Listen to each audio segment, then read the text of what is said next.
and dear guests, by the way, sorry, where's the time? There's no time. Okay. Fellow Toastmasters and dear guests, a very good morning, good afternoon actually. Have you ever been at a point in your life where there was a fork in the road and you wondered whether you should be taking a different path? Well, I was in a situation like this long back. When I wanted to move to the United States, apply for my H-1B, had huge dreams about it. Unfortunately, it did not work out. And at that point in time, it was a bittersweet disappointment. Little did I know that it was my own tryst with destiny.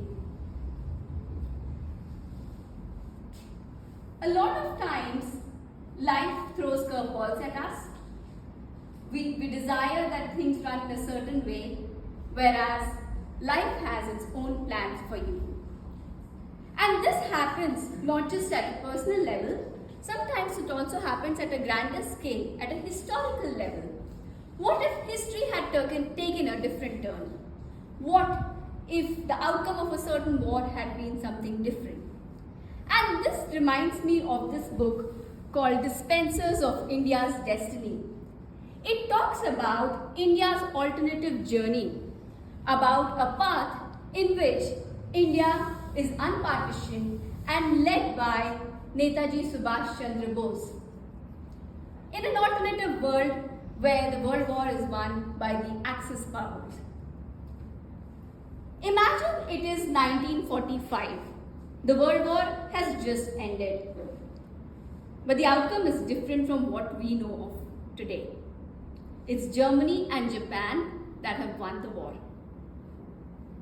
And the historical map is redrawn. Not by a historian, of course, but maybe by an IPL auction committee.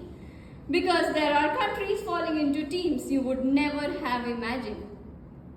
So Germany bidding for France? Sold. Yeah? Look, this is serious stuff, yes. But it also points to the fact that there are what ifs.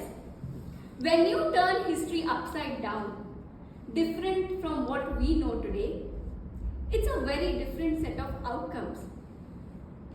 And this applies not just to the grander scale of the country and the way the history moved, but it also applies to our own lives. The what ifs, the alternate journeys, the paths not taken. And let's all admit it, we play it at different scales within our own lives every day, right? Or if not every day, quite often enough. What if I had studied harder? What if I had gotten this job? Maybe what if I had bought the Infosys shares in the 90s, right? Or now that we are almost in October, what if I had gone to the gym in January? We all play it at our own levels in different ways. So that's what this book encourages you to do as well. It not just plays alternative history at the canvas of the nation and the world, but it also forces us to think about our own what ifs and how those alternative folks in our lives had led to where we are.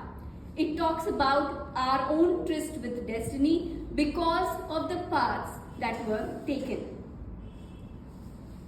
Folks, the point is whether we agree with the outcomes that have shaped our lives today or not. The fact is we are here today, right? Whether we are interested in something, the topic of alternative history or not, this book offers a combination of layered drama and suspense around what all the leader faces when he's leading an unpartitioned India, where you do not see borders, you do not see families and hearts divided by borders, but at the same time has its own set of challenges.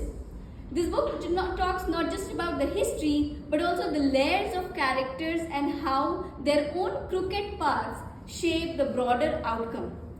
And in that process, it forces us to also think about our own personal what what ifs. Sometimes destiny takes a path which we want it to take, but sometimes destiny takes a completely different path.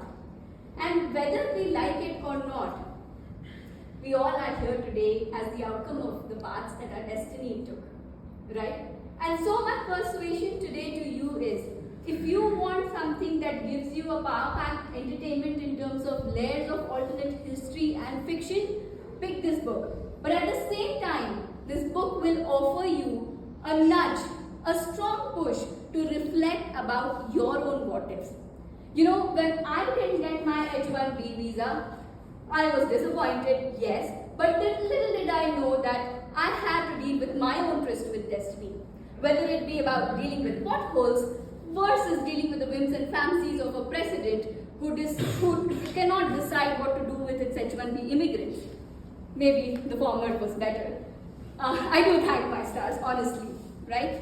So this book just offers you a deeper reflection into that, and maybe makes, a lot of times when we wonder that maybe that was a better path, it also forces you to just think through that you were destined to follow this path because of a certain reason, and whether we play the what ifs at a national scale or at a personal life, the different folks, the different alternatives, the disappointments, they are just a different new chapter in our own tryst with destiny. Thank you.